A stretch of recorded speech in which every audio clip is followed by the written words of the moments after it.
नमस्कार विद्यार्थी मित्र आणि मैत्रिणींनो, आपण आज या ठिकाणी प्रथम वर्ष कला अर्थशास्त्र या विषयाचे बहुपर्यायी प्रश्न पाहणार आहोत। या सेशनमध्ये मी 18 प्रश्न कव्हर करणार आहे पहिल्या धड्यातनं। तर चला पाहूया पहिला प्रश्न काय आहे। पहिला प्रश्न आहे, सेवा क्षेत्र टिंबटिंब म्हणून देखील ओळखले जाते। सेवा क्षेत्राला आपण दुसऱ्या कुठल्या नावाने ओळखू शकतो, अशा स्वरूपाचा प्रश्न आहे। आपल्याकडे पर्याय आहे प्राथमिक क्षेत्र, दुसरा आहे दुय्यम क्षेत्र, तिसरा पर्याय आहे तृतीय क्षेत्र, चौथा आहे वरीलपैकी काहीही नाही। जर इथे आपण पाहिलं तर सेवा क्षेत्राला आपण तृतीय क्षेत्र किंवा टर्शियरी सेक्टर म्हणून देखील ओळखतो, म्हणून ऑप्शन सी तृतीय क्षेत्र हे या प्रश्नाचं बरोबर उत्तर आहे।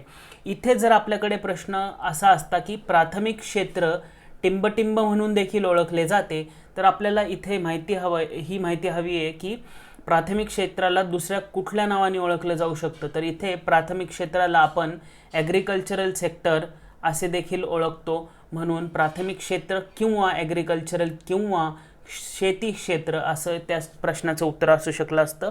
त्याच्यानंतर आपल्याकडे जर दुसऱ्या स्वरूपाचा प्रश्न असता, म्हणजेच दुय्यम क्षेत्राला टिंबटिंब म्हणून देखील ओळखले जाते, तर दुय्यम क्षेत्राला आपण औद्योगिक क्षेत्र म्हणूनही ओळखतो, म्हणून त्या प्रश्नाचं उत्तर मग औद्योगिक क्षेत्र अशा स्वरूपाचं असतं। म्हणूनच ह्या एका प्रश्नामध्ये आपण 3 प्रश्नांची उत्तरं पाहिलेली आहेत। म्हणजे सेवा क्षेत्राला आपण तृतीय क्षेत्र म्हणतो, प्राथमिक क्षेत्राला आपण ॲग्रिकल्चरल सेक्टर किंवा शेती क्षेत्र सुद्धा म्हणतो, आणि दुय्यम क्षेत्राला आपण मॅन्युफॅक्चरिंग सेक्टर, इंडस्ट्रियल सेक्टर किंवा औद्योगिक क्षेत्र सुद्धा म्हणतो। म्हणून या प्रश्नाचं जिथे आपल्याला सेवा क्षेत्राच्या संदर्भात विचारलं गेलेलं आहे त्याचं उत्तर तृतीय क्षेत्र हे बरोबर आहे।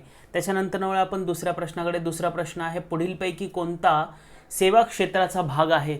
पुढीलपैकी कुठली गोष्ट ही सेवा क्षेत्राचा भाग आहे? आपल्याकडे पर्याय आहे शेती, दुसरा आहे उत्पादन, तिसरा पर्याय आहे वाहतूक आणि चौथा आहे वरीलपैकी सर्व। जर इथे आपण पाहिलं तर शेती ही प्राथमिक क्षेत्राचा भाग आहे, उत्पादन हे दुय्यम क्षेत्राचा भाग आहे आणि वाहतूक हे तृतीय किंवा सेवा क्षेत्राचा भाग आहे। तर इथे आपल्याला प्रश्न विचारला होता पुढीलपैकी कोणता हा सेवा क्षेत्राचा भाग आहे, तर ऑप्शन सी वाहतूक हा सेवा क्षेत्राचा भाग आहे, म्हणून ऑप्शन सी हे या प्रश्नाचं बरोबर उत्तर आहे। त्याच्यानंतर आपण तिसऱ्या प्रश्नाकडे, तिसरा प्रश्न आहे, भारतातील सेवा क्षेत्राचा वाटा टिंबटिंब आहे, तो सर्वात मोठा आहे, सर्वात लहान आहे, उपेक्षणीय आहे, कशा स्वरूपाचा आहे, अशा स्वरूपाचा हा प्रश्न आहे। तर आपल्याकडे पर्याय आहेत, भारतातील सेवा क्षेत्राचा वाटा सर्वात मोठा आहे, दुसरा पर्याय आहे भारतातील सेवा क्षेत्राचा वाटा सर्वात लहान आहे, तिसरा पर्याय आहे भारतातील सेवा क्षेत्राचा वाटा उपेक्षणीय आहे आणि चौथा पर्याय आहे वरीलपैकी सर्व। जर इथे आपण पाहिलं तर भारतातील सेवा क्षेत्राचा वाटा हा सर्वात मोठा आहे, म्हणून ऑप्शन ए सर्वात मोठा हे या प्रश्नाचं बरोबर उत्तर आहे। त्याच्यानंतर आपण चौथ्या प्रश्नाकडे, चौथा प्रश्न आहे, खालीलपैकी कोणते GDP मध्ये सर्वाधिक योगदान देते? ग्रॉस डोमेस्टिक प्रोडक्टमध्ये सर्वाधिक योगदान कुठला क्षेत्र देतो? आपल्याकडे पर्याय आहेत प्राथमिक क्षेत्र, दुसरा पर्याय आहे दुय्यम क्षेत्र, तिसरा आहे तृतीय क्षेत्र आणि चौथा आहे वरीलपैकी काहीही नाही। तर इथे जर आपण पाहिलं तर खालीलपैकी कोणते GDP मध्ये सर्वाधिक योगदान देते, तर आपल्याकडे उत्तर आहे तृतीय क्षेत्र किंवा सेवा क्षेत्र हे सर्वाधिक योगदान देते GDP मध्ये। त्याच्यानंतर आपण वळूया पाचव्या प्रश्नाकडे। पाचवा प्रश्न आहे, GDP मध्ये निम्नपैकी कोणत्याचा वाटा कमी आहे? वरती जो चौथा प्रश्न होता त्याच्यामध्ये आपण सर्वाधिक योगदान कोणाचे आहे अशा स्वरूपाचा प्रश्न होता। इथे आपल्याला ओळखायचं आहे GDP मध्ये निम्नपैकी कोणत्याचा वाटा सर्वात कमी आहे। आपल्याकडे पर्याय आहे प्राथमिक क्षेत्र, दुसरा पर्याय आहे दुय्यम क्षेत्र, तिसरा आहे तृतीय किंवा सेवा क्षेत्र, चौथा आहे वरीलपैकी काही नाही। जर इथे पाहिलं आपण तर आपल्याला माहिती आहे की सेवा क्षेत्र किंवा तृतीय क्षेत्राचं सर्वाधिक आहे योगदान, तर इथे प्राथमिक क्षेत्राचं सर्वात कमी योगदान आहे किंवा वाटा आहे GDP मध्ये, म्हणून प्राथमिक क्षेत्र हे या प्रश्नाचं बरोबर उत्तर आहे। त्याच्यानंतर आपण सहाव्या प्रश्नाकडे। सहावा प्रश्न आहे, खालीलपैकी कोणत्या अर्थव्यवस्थेत सेवा क्षेत्राची भूमिका दर्शवते? अर्थव्यवस्थेमध्ये खालीलपैकी कोणत्या गोष्टी सेवा क्षेत्राची भूमिका दर्शवतात? पहिला आहे रोजगार पुरवतो, म्हणजेच सेवा क्षेत्र अर्थव्यवस्थेमध्ये रोजगार पुरवतो, दुसरा आहे सेवा क्षेत्र GDP मध्ये योगदान देते, तिसरा आहे सेवा क्षेत्र निर्यातीत योगदान देते आणि चौथा आहे वरीलपैकी सर्व। जर इथे आपण पाहिलं तर खालीलपैकी या तिन्ही गोष्टी म्हणजेच रोजगार पुरवणे, GDP मध्ये योगदान देणे आणि निर्यात आयातीमध्ये योगदान देणे, ह्या सर्वच गोष्टी सेवा क्षेत्राच्या भूमिका दर्शवतात, म्हणून वरीलपैकी सर्व हे या प्रश्नाचं बरोबर उत्तर आहे. त्याच्यानंतर वळूया आपण 7व्या प्रश्नाकडे. 7वा प्रश्न आहे, पुढीलपैकी कोणता सेवा क्षेत्राचा भाग आहे? पुढीलपैकी कोणता सेवा क्षेत्राचा भाग आहे? आपल्याकडे पर्याय आहेत विमा किंवा इन्शुरन्स, दुसरा आहे बँकिंग, तिसरा आहे वाहतूक आणि चौथा आहे वरीलपैकी सर्व. तर इथे आपण पाहिलं तर सेवा क्षेत्राचा भाग कुठल्या गोष्टी आहेत, तर विमा, बँकिंग, वाहतूक सेवा, ह्या सगळ्या सेवा आपल्याकडे भारतात सेवा क्षेत्राचा भाग आहेत, म्हणून वरीलपैकी सर्व हे या प्रश्नाचं बरोबर उत्तर आहे. त्याच्यानंतर वळूया आपण 8व्या प्रश्नाकडे. 8वा प्रश्न आहे, पुढीलपैकी कोणता सेवा क्षेत्राचा भाग नाही? इथे नाही स्वरूपाचा प्रश्न आहे. पुढीलपैकी कोणता सेवा क्षेत्राचा भाग नाही आहे? आपल्याकडे पर्याय आहेत विमा, दुसरा आहे शेती, तिसरा आहे बँकिंग, चौथा आहे वाहतूक. जर इथे आपण पाहिलं तर विमा, बँकिंग आणि वाहतूकवरतीच आपण 7व्या प्रश्नात पाहिलं होतं की ह्या तिन्ही गोष्टी सेवा क्षेत्राचा भाग आहेत. शेती फक्त सेवा क्षेत्राचा भाग नाही, हे ते प्रायमरी सेक्टर किंवा आपण त्याला प्राथमिक क्षेत्र म्हणतो त्याचा भाग आहे. म्हणून वरीलपैकी ह्या ज्या पर्याय आहेत त्यामधला शेती हा सेवा क्षेत्राचा भाग नाही आहे, त्यामुळे त्याचं उत्तर शेती ऑप्शन बी आहे. त्याच्यानंतर वळूया आपण 9व्या प्रश्नाकडे. 9वा प्रश्न आहे, भारतातील सर्वात वेगाने विकसित होणारे क्षेत्र टिंबटिंब आहे. भारतातील सर्वाधिक किंवा सर्वात वेगाने विकसित होणारे क्षेत्र कुठले आहे?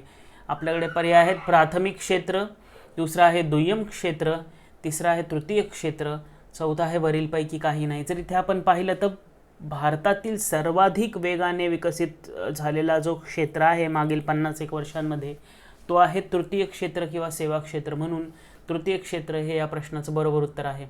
त्याच्यानंतर आपण 10व्या प्रश्नाकडे. 10वा प्रश्न आहे, टिंबटिंब सेवांमुळे भारतीय सेवा क्षेत्र जगातील विशिष्ट बनते. अशी कुठली गोष्ट आहे जी भारतीय सेवा क्षेत्राला जगात एक वेगळीच ओळख निर्माण करून देते?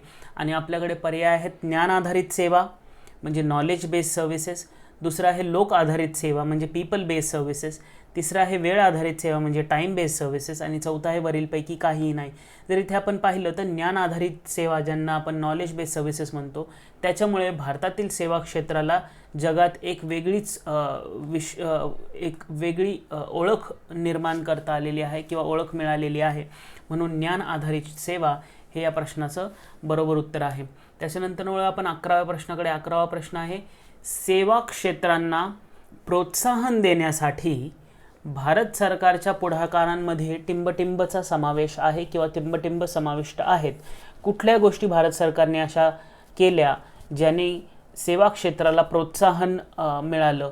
तर आपल्याकडे पर्याय आहे कौशल्य भारत मिशन किंवा स्किल इंडिया मिशन ज्याला म्हणतो, दुसरा आहे स्टार्टअप इंडिया, तिसरा आहे डिजिटल इंडिया, चौथा आहे वरीलपैकी सर्व. म्हणजेच कौशल्य भारत, स्टार्टअप इंडिया आणि डिजिटल इंडिया या तिन्ही गोष्टींचा समावेश आहे, जेणेकरून भारत सरकारने ह्या गोष्टींची नीती तयार केली, त्याच्यामध्ये पुढाकार घेतला आणि त्याच्या अनुषंगाने सेवा क्षेत्राला प्रोत्साहन मिळालं. म्हणून इथे जर आपण पाहिलं तर वरीलपैकी सर्व हे या प्रश्नाचं बरोबर उत्तर आहे. म्हणजेच कौशल्य Bharat mission, skill India mission, startup India mission आणि डिजिटल इंडिया मिशन ह्या तिन्ही गोष्टींमुळे सेवा क्षेत्राला खूप प्रोत्साहन मिळालेलं आहे. त्याच्यानंतर वळूया आपण 12व्या प्रश्नाकडे. 12वा प्रश्न आहे, भारतातील सेवा क्षेत्राला असणारी सामान्य आव्हाने कुठली आहेत? General challenges to Indian service sector कुठली आहे? पहिलं आहे कर्ज किंवा ॲक्सेस टू लोन्स. कर्ज मिळणं खूप अवघड आहे सेवा क्षेत्रातील लोकांसाठी किंवा इन्स्टिट्यूटसाठी. दुसरं आहे तंत्रज्ञान म्हणजेच आपल्याकडे खूप आउटडेटेड टेक्निक्स आहेत. तिसरं आहे संस्था संस्कृती, चौथा आहे वरीलपैकी सर्व. जर इथे आपण पाहिलं तर जनरल किंवा सामान्य आव्हाने ह्या तिन्ही गोष्टी आहेत, म्हणजेच संस्था संस्कृती, त्याच्यानंतरनं तंत्रज्ञानाचा अभाव, त्याच्यानंतरनं कर्ज जे मिळायचं आहे त्याची प्रोसेस किंवा कर्जचा ॲक्सेस हा एक खूप मोठा प्रॉब्लेम आहे भारतातील सेवा क्षेत्रासाठी. म्हणून वरीलपैकी सर्व हे या प्रश्नाचं बरोबर उत्तर आहे. त्याच्यानंतर वळूया आपण 13व्या प्रश्नाकडे. 13वा प्रश्न आहे, व्यवसाय आधारित सेवा क्षेत्रातील आव्हाने टिंबटिंब आहेत. म्हणजेच बिझनेस बेस्ड सर्व्हिसेस किंवा बिझनेस बेस्ड सर्व्हिस सेक्टरला असणारे चॅलेंजेस कुठले आहेत? व्यवसाय आधारित सेवा क्षेत्राचे आव्हाने. आपल्याकडे पर्याय आहे वेळ आणि प्रकल्प व्यवस्थापन म्हणजेच टाईम अँड प्रोजेक्ट मॅनेजमेंट, दुसरा आहे कुशल कार्यबळ म्हणजेच स्किल्ड वर्कफोर्स. तिसरा आहे ग्राहक व्यवस्थापन किंवा क्लायंट मॅनेजमेंट. चौथा आहे वरीलपैकी सर्व. जर इथे आपण पाहिलं तर भारतातील व्यवसाय क्षेत्राला असणारी किंवा भारतातील व्यवसाय आधारित सेवा क्षेत्राला असणारी आव्हाने ही तिन्ही सुद्धा आहेत. म्हणजेच वेळ आणि प्रकल्प व्यवस्थापन हे एक प्रॉब्लेमॅटिक आहे. कुशल कार्यबळ ही आपल्याला मिळत नाही आहे. ग्राहक व्यवस्थापन किंवा क्लायंट मॅनेजमेंटही खूप वाईट असल्यामुळे हा एक चॅलेंज आहे. म्हणून वरीलपैकी सर्व हे या प्रश्नाचं बरोबर उत्तर आहे. त्याच्यानंतर वळूया आपण 14व्या प्रश्नाकडे. 14वा प्रश्न आहे ज्ञान आधारित सेवा क्षेत्रातील आव्हाने टिंबटिंब आहेत, ज्याला आपण नॉलेज बेस्ड सर्व्हिस सेक्टर म्हणतो. त्याला असणारे चॅलेंजेस कुठले आहेत? पहिला आहे संशोधनाचा अभाव असणे. दुसरा आहे सहकार्याचा अभाव असणे, लॅक ऑफ कोऑपरेशन. तिसरा आहे अचूक डेटाचा अभाव असणे, म्हणजेच जो आपल्याकडे डेटा आहे तो खूप चुकलेला आहे किंवा तो अपुरा आहे. चौथा आहे वरीलपैकी सर्व. जर इथे आपण पाहिलं तर ज्ञान आधारित ज्या सेवा आहेत आणि जे सेक्टर किंवा सेवा सेक्टर जे नॉलेज बेस्ड आहे त्याला असणारी हे तिन्ही आव्हाने आहेत. म्हणजेच संशोधनाचाही अभाव आहे, तिथे रिसर्च खूप कमी केलं आहे. सहकार्य किंवा कोऑपरेशनचाही अभाव आहे आणि अचूक डेटाचाही अभाव आहे. म्हणून वरीलपैकी सर्व या प्रश्नाचं बरोबर उत्तर आहे. त्याच्यानंतर वळूया आपण 15व्या प्रश्नाकडे. 15वा प्रश्न आहे शिक्षण आधारित सेवा. शिक्षण आधारित सेवा क्षेत्राला असणारी आव्हाने कुठले आहेत? आपल्याकडे पर्याय आहे. पहिला गुणवत्ता किंवा क्वालिटी. दुसरा आहे प्रवेश योग्यता म्हणजे ॲक्सेसिबिलिटी. तिसरा आहे खर्च, जो सगळ्यात जास्त मोठा आव्हान आहे. आणि चौथा आहे वरीलपैकी सर्व. तर इथे आपण पाहिलं तर शिक्षण आधारित सेवा किंवा एज्युकेशन बेस्ड सर्व्हिसेसला असणारे चॅलेंजेस हे तिन्ही सुद्धा आहे. म्हणजेच क्वालिटी ही कुठे ना कुठे कमी होत चाललेली आहे. प्रवेश योग्यता म्हणजेच ॲक्सेसिबिलिटी टू स्कूल ही एक दुर्मिळ गोष्ट होत चाललेली आहे. आणि खर्च हा खूप जास्त मोठा होत चाललेला आहे. म्हणूनच वरीलपैकी सर्व हे या प्रश्नाचं बरोबर उत्तर आहे. त्याच्यानंतर वळूया आपण 16व्या प्रश्नाकडे. 16वा प्रश्न आहे आरोग्य आधारित सेवा क्षेत्रातील आव्हाने टिंबटिंब आहेत. Health care based services have the following challenges. कुठले चॅलेंजेस आहेत? पहिला आहे आरोग्य सेवेवर अपुरा सरकारी खर्च, म्हणजेच पब्लिक इन्व्हेस्टमेंट खूप कमी आहे आरोग्य सेवेवरती. दुसरा आहे वैद्यकीय कर्मचाऱ्यांची कमतरता. कोविडच्या टाईममध्ये आपल्याला दिसून आलेलं आहे की वैद्यकीय कर्मचाऱ्यांची कमतरता खूप जास्त आहे भारतसारख्या देशामध्ये. तिसरा आहे महागड्या आरोग्य सेवा, म्हणजेच खूप जास्त प्रायव्हेट सेक्टरमध्ये असणाऱ्या सर्व्हिसेस या खूप महाग असतात. आणि वरीलपैकी सर्व. जर इथे आपण पाहिलं तर आरोग्य आधारित सेवा क्षेत्राला असणारे आव्हाने हे तिन्ही सुद्धा आहेत. म्हणजेच वैद्यकीय कर्मचाऱ्यांची कमतरता असणे, महागड्या आरोग्य सेवा आणि आरोग्य सेवेवरती सरकारी खर्च खूप कमी आहे. भारतसारख्या देशामध्ये तर खूपच कमी आहे. त्याच्यानंतर आपण वळूया 17व्या प्रश्नाकडे. 17वा प्रश्न आहे बँकिंग आधारित सेवा क्षेत्रातील आव्हाने टिंबटिंब आहेत. बँकिंग आधारित सेवा क्षेत्राला असणारी कुठली आव्हाने आहेत? पहिला आहे कर्जाची परतफेड न करणे. दुसरा आहे भ्रष्टाचार. तिसरा आहे नफा कमी झालेला आहे. आणि चौथा आहे वरीलपैकी सर्व. जर आपण इथे पाहिलं तर कर्जाची जी परतफेड आहे ती खूप कमी होती आहे.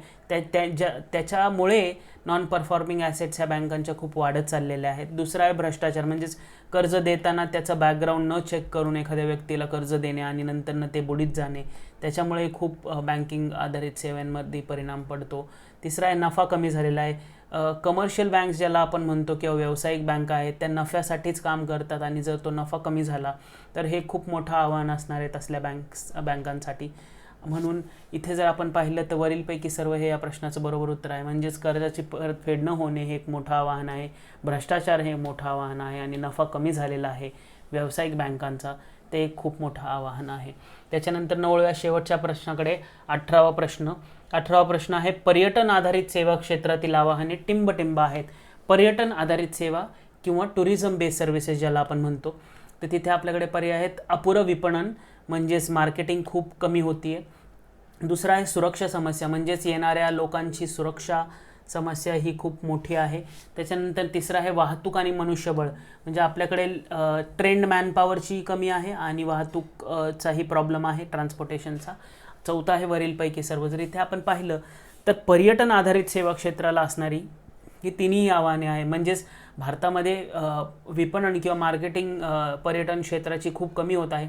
काही सरकारी योजना आहेत ज्याच्या अंतर्गत मार्केटिंग होत आहे.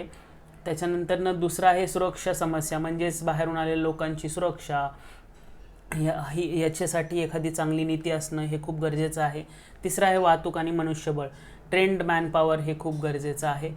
ते आपल्याला कमी दिसून येतं आणि वाहतूक सेवा ही खूप दुर्मिळ आहे. म्हणून वरीलपैकी सर्व हे या प्रश्नाचं बरोबर उत्तर आहे.